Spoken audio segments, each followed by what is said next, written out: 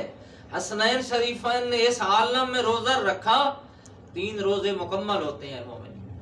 اب 3 روزے مکمل ہونے کے بعد تفسیر بیان ہو رہی ہے کہ مولا علی علیہ السلام حسنین شریفین کو ہاتھوں سے پکڑ کے رسول اللہ کی خدمت میں لے آتے ہیں مسجد نبوی میں۔ جب رسول پاک کی نگاہ پڑی حسنین شریفین سے، اس دن چلا ہی نہیں جا رہا تھا، بہت مشکل سے قدم اٹھا رہے تھے، پہلے مریض تھے، پھر 3 دن روزہ، ایسے روزہ رکھنا پڑا بغیر کھائے، بغیر کھانے کے روزہ رکھا۔ یہ ہے خدا اور اس مخلوق کا راز۔ یہ 3 دن تک کوئی بندہ اتنی بھوک نہیں برداشت کر سکتا۔ 3 دن تک پہلے مریض بھی ہو کئی دنوں سے، پھر 3 دن بھوکا ہو، روزہ رکھے صرف پانی پہ، تو اس عالم میں اس مخلوق نے خدا کی اطاعت کا وہ معیار بلند رکھا ہے جس کا خدا نے خود قرآن میں فرمایا ہے، سعیکم مشکورا، میں خدا تمہارا شکریہ ادا کرتا ہوں۔ سبحان اللہ۔ برائے عظمت اہل بیت علیہم السلام بلند تر صلوات۔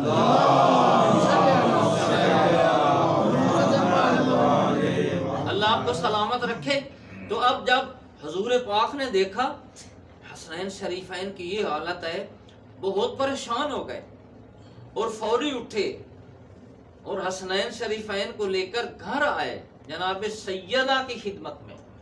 آگے دیکھا ہے محراب مسجد میں جناب زہرا کھڑی ہیں، سبحان اللہ، بی بی کا رنگ بھی زرد ہوا ہے اور بہت مشکل سے کھڑی ہیں۔ کھڑی کیسے ہیں؟ جسم کانپ رہا ہے۔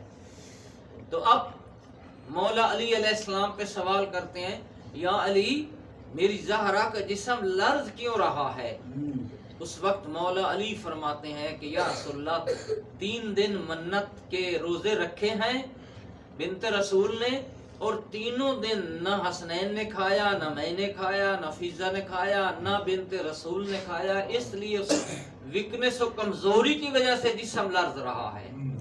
اس وقت قرآن کی تفسیر بیان کرتی ہے، حضور پر رقت طاری ہوتی ہے، اللہ کے نبی رونے لگے ان کے غم اور محبت میں، تو فوراً جبرائیل نازل ہوتے ہیں اور آ کر حضور کی خدمت میں فرماتی ہیں، اے اللہ کے نبی آج آپ پریشان ہو رہے ہیں، آپ گھبرا ضرور رہے ہیں، لیکن جو انہوں نے منت ادا کی ہے اللہ کی رضا میں، جو انہوں نے یتیم کو کھانا دیا ہے، غریب کو کھانا دیا ہے، مسکین کو کھانا دیا ہے، اللہ کو اتنا پسند آیا ہے۔ ان کے جسم کی کمزوری اور لرزہ اپنی جگہ پہ، لیکن خدا کے دربار میں اس کا مقام اتنا ہے کہ یہ قصیدہ میں پڑھ رہا ہوں ان کی شان میں۔ نعرہ تکبیر، اللہ اکبر، نعرہ رسالت، یا رسول اللہ، نعرہ حیدری، سورہ محمد و آل محمد بلند تر صلوات۔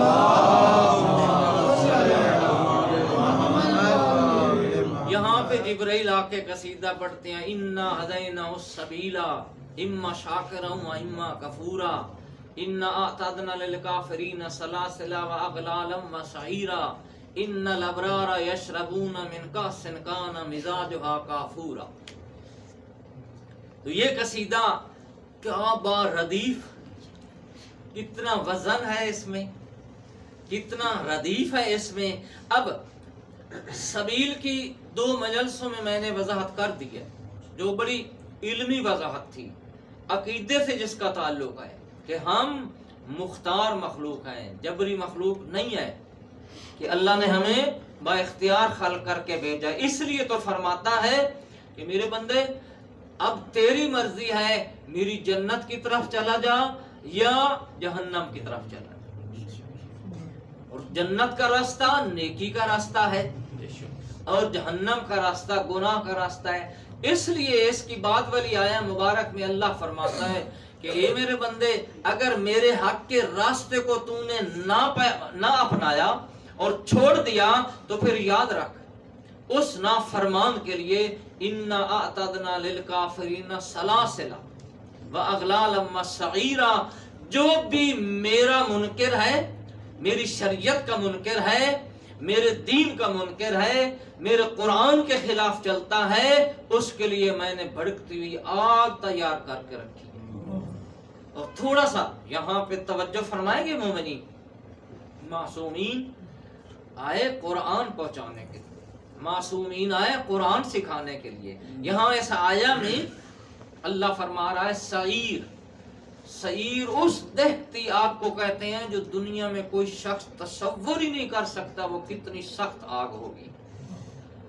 اور پھر اغلال آیا ہے، اغلال کا معنی ہوتا ہے ایسا وزنی توق جس کا وزن اللہ ہی جانتا ہے۔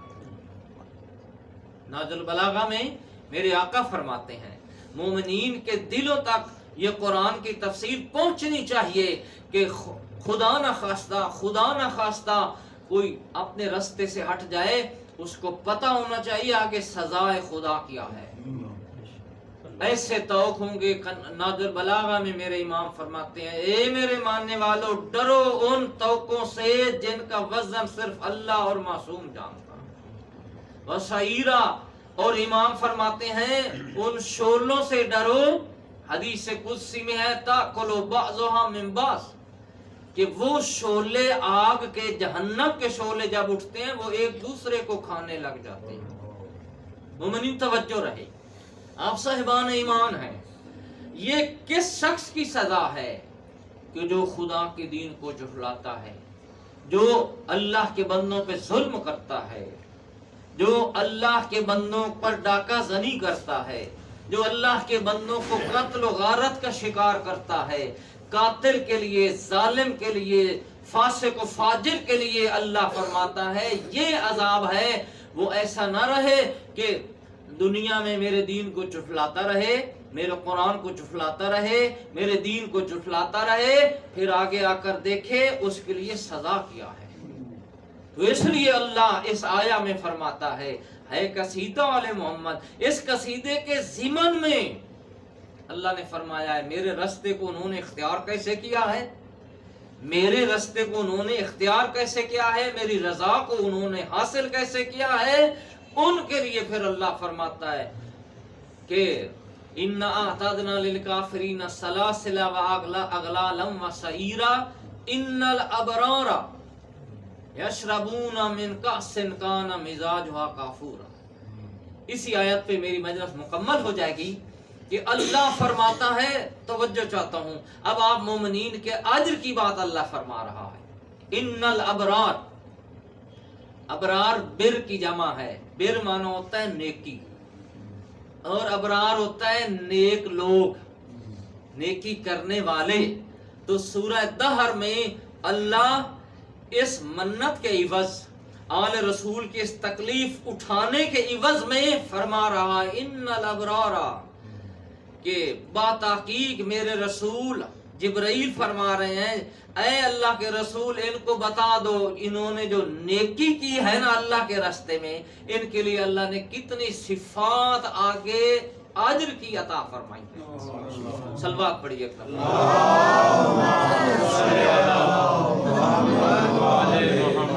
ان کے لیے۔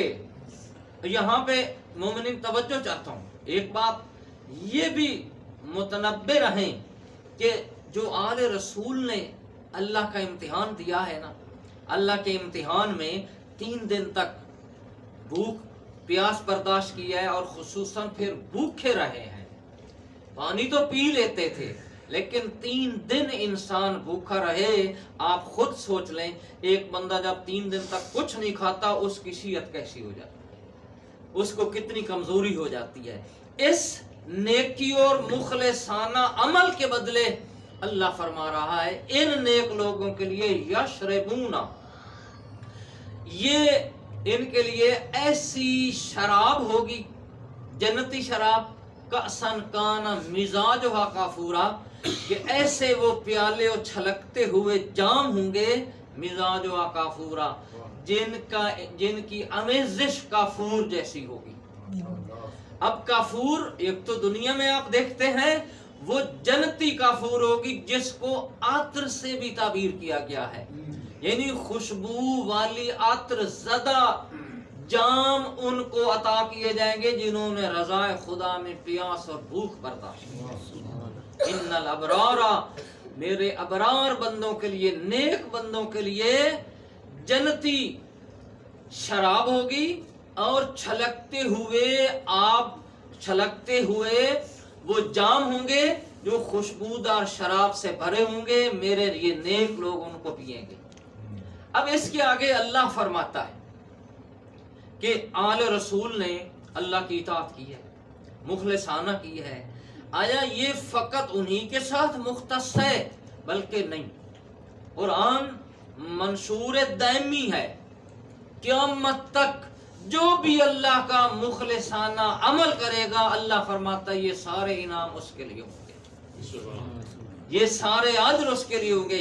ماشاءاللہ آپ نمازی لوگ ہیں، آپ متقی لوگ ہیں، تو متقی شخص کے لیے، ایک نمازی انسان کے لیے، ایک عبادت گزار انسان کے لیے اللہ فرماتا ہے اِنَّ لِلْمُتَّقِينَ مَفَازًا، میرے متقی بندے قیامت والے دن بہت سعادت مندی کے ساتھ جنت کی طرف کامیاب ہو کر گئے. پھر فرماتا ہے اللہ اِنَّ لِلْمُتَّقِينَ جَنَّةٌ وَعُيُونًا، میرے متقی نمازی بندوں کے لیے، میرے روزے دار بندوں کے لیے، میرے عبادت گزار بندوں کے لیے جنت انعام ہے. وہ عیون اور جنت میں چلتے ہوئے چشمے ان کے لیے انعام میں دے رکھے. اب دیکھیے مومنین، اس جنت کا جو نام آیا قرآن پاک میں، جنت کی کئی اقسام ہیں، اور جنت میں جو چشمے ہیں ان کی کئی اقسام ہیں. اس میں ایک صفت جو اللہ نے سورہ دہر میں فرمائی ہے کہ جو بھی میرا نیک بندہ ہے، جو بھی میرا عبادت گزار بندہ ہے، جو بھی میری رضا میں صبر کرتا ہے، جو بھی میری رضا میں خواہشات کو کاٹتا ہے اور میری رضا کے لیے عبادت گزار بنتا ہے، یفجرونہا تفجیرا، ان کے لیے ایسے چشمے جاری ہوں گے جہاں بھی جنت میں وہ بیٹھے ہوں گے وہیں خیال کریں گے چشمہ ان کے سامنے جاری ہو جائے گا. اور پھر قال الباقر علیہ السلام، صلوات پڑھیں گے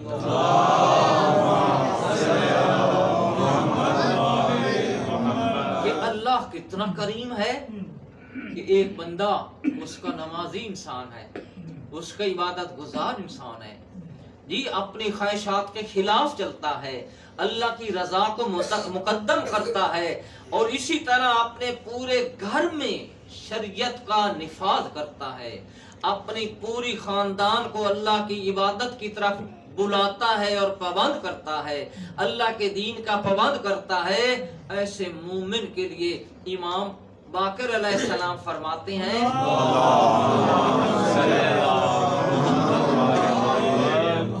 کہ ایسے چشمے ان کے لیے جاری کیے جائیں گے جس میں امام فرماتے ہیں ہی عین فی دار النبی، ایک ایسا چشمہ ہوگا جو میرے جد، میرے نانا کے گھر سے جاری ہوگا. فی دور الانبیاء والمومنین، کہ وہ چشمہ میرے نانا جان کے گھر سے چلے گا. جتنے انبیاء جنت میں ہوں گے، جتنے مومنین جنت میں ہوں گے، ہر گھر میں میرے نانے کے گھر سے چلا ہوا چشمہ ہر گھر میں جائے گا. اور گویا میرے امام بتا رہے ہیں کہ ہم ہیں وارثان جنت، ہم ہیں وارثان جنت، ہمارا نانا وارث جنت ہے. جنت کی نعمات بھی گویا رسول اللہ کے صدقے ملنی ہے ہر مسلمان کو. تو میرے مسلمان بھائی، مومنین حضرات، دیکھیں اس آیہ مبارک کے نتیجے پر ہم آگئے اور مجلس میں سمیٹ رہا ہوں کہ اللہ فرماتا ہے ان الابرار یشربون من کأس کان مزاجھا کافورا. میں اپنے نیک بندوں کو ایسے چشمے سے میں ان کو سیراب کروں گا کہ اس کی آمیزش، اس کی خوشبو کافور والی ہوگی. اب یہ ہے مومنین کا اجر. یہ ہے آپ جیسے نمازیوں کا اجر، یہ ہے آپ جیسے نیک لوگوں کا اجر جو زحمتیں اٹھاتے ہیں، جو سردی میں اٹھتے ہیں، وضو کرتے ہیں اور صبح اللہ کی بارگاہ میں پیش ہوتے ہیں، صبح روحانی وقت میں مصلی عبادت پہ آتے ہیں۔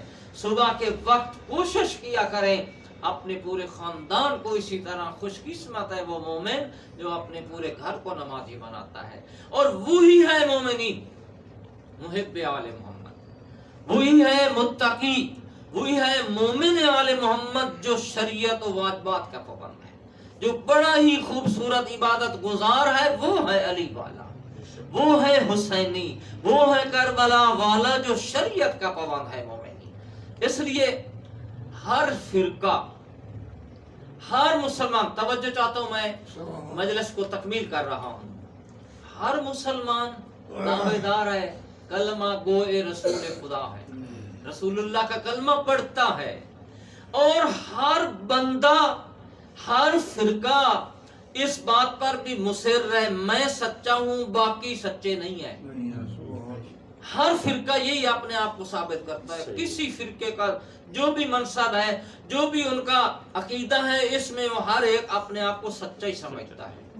بے شک بھائی میں کہتا ہوں ہر کوئی اپنے آپ کو سچا سمجھے، لیکن یاد رکھو قیامت کے میدان میں جب آنا ہے ہر ایک نے، تو اس جنت میں جانا ہے جس جنت کا سردار جناب زہرا کو قرار دیا، جس جنت کا سردار حسنین شریفین کو بنا دیا گیا ہے۔ اب بے شک کسی فرقے سے کوئی تعلق رکھتا ہے، بسم اللہ رکھے، لیکن یاد رکھو آیا تیرے اس فرقے کا مقصد رضا خدا اور حسنین ہے تو کامیاب ہے۔ اگر حسنین شریفین اور حسنین کی اماں راضی نہیں ہے تو پھر بھائی سمجھنا، مجھے سوچنا پڑے گا میرا فرقہ کیسے ہے، میرا عقیدہ کیسے ہے۔ اور تاریخ سے پوچھو اور تفسیر سے پوچھو، قرآن سے پوچھو کہ اللہ کے دربار میں زہرا کا مقام کیا۔ اللہ فرماتا ہے وَمَا تَشَاءُونَ إِلَّا أَن يَشَاءَ اللَّهُ، اے آل رسول جو تم چاہتے ہو، جس طرح تم راضی ہو میں اسی بات پہ راضی ہوں، جو تمہاری رضا ہے میں اس پہ راضی ہوں، اور تم وہ میری مخلوق ہو، میری رضا کے بغیر چلتے ہی نہیں۔ مومنین کرام وقت زیادہ نہ ہو جائے، سلامت رہیں۔ بڑے خوش قسمت ہیں آپ لوگ جو نمازی ہیں، بڑے خوش قسمت ہیں وہ لوگ جو خمس و زکوٰۃ کے پابند ہیں، جو یتیم و غریب پرور ہیں، جو اللہ کی مخلوق سے پیار کرتے ہیں، اللہ اس پہ راضی ہوتا ہے، اور یہ عین وہی راستہ ہے جو حسنین شریفین اور جناب زہرا کا راستہ ہے۔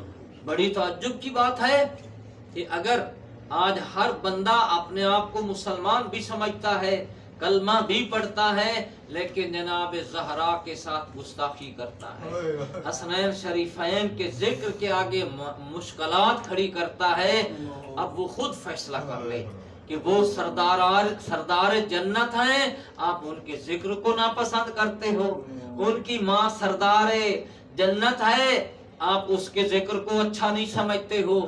یہ میرے مسلمان بھائیوں کی اپنی مرضی ہے، بالکل آسان بات ہے، اسی بات کو سوچ لیں کہ جنت کے مالک کون ہیں اور کیوں مالک بنے ہیں۔ اللہ ایسے مالک نہیں بناتا ہے، اللہ نے اس مخلوق کا امتحان کتنا لیا ہے، جس امتحان میں انہوں نے سب کچھ خدا کے لیے قربان کر دیا۔ اب جناب بنت رسول کو دیکھے مومنین، کہ میں نے پہلی مجلس میں ہی کہا تھا کہ سب کچھ اسلام کے لیے خرچ ہوا ہے تو جناب زہرا کا، جناب بطولت ہر کا خرچ ہوا ہے اسلام میں۔ آج ہر بندہ اپنے آپ کو دیندار سمجھتا ہے، اپنے آپ کو صادق و سچا سمجھ رہا ہے، اپنے عقیدے میں اپنے آپ کو جنتی سمجھ رہا ہے۔ اے میرے مسلمان بھائیوں، بھلا اتنا میری اسی بات کا جواب دے دو کہ آیا بنت رسول نے سارا خرچ اسلام پہ کیا ہے یا نہیں کیا؟ اور اسی رسول پاک کی بیٹی کی اولاد تھی جو کربلا میں مسلمانوں نے ذبح کی ہے، اسی